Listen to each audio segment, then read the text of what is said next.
Okay guys, you recognize that? That is a, a lever. It's a replacement lever that goes on my Kawasaki Concourse.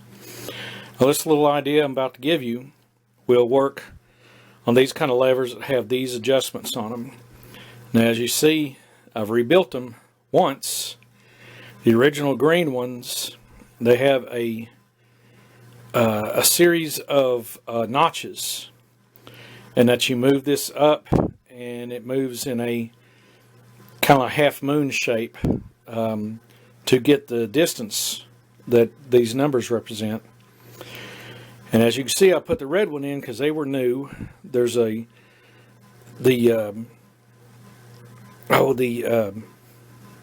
grooves are in the top and this bottom piece right here. And through here I was going to see about tightening it, but that wouldn't work.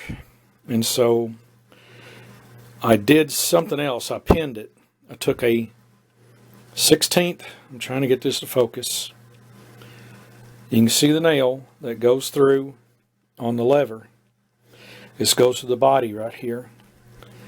Now the reason I'm doing this is that I would set this up at the right length that I wanted, and this thing would always pop out. You know, I'd set it up, boom, and a little bit later I'd use it, it would pop out, or just vibrating down the road, it would pop out. Yeah, these are cheap, but I got it to match my motorcycle. And for now, that is a brad nail, 1/16 of an inch by, it's almost 2 inches. And I clipped this end, and I took a pliers and I bent it so slightly as it wouldn't come out. And I took a marker and I marked over it right there. So that is going to stop that until later on I get some money up and buy some good levers. But that is a way to stake that and keep it from moving, and that's what I want to do. So now that I got this one done, this is a clutch lever, I'll go do the brake lever and put it back together and be done.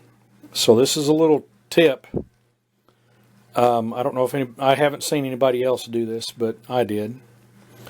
Anyhow, you guys have a good one, and we'll catch you on the next video.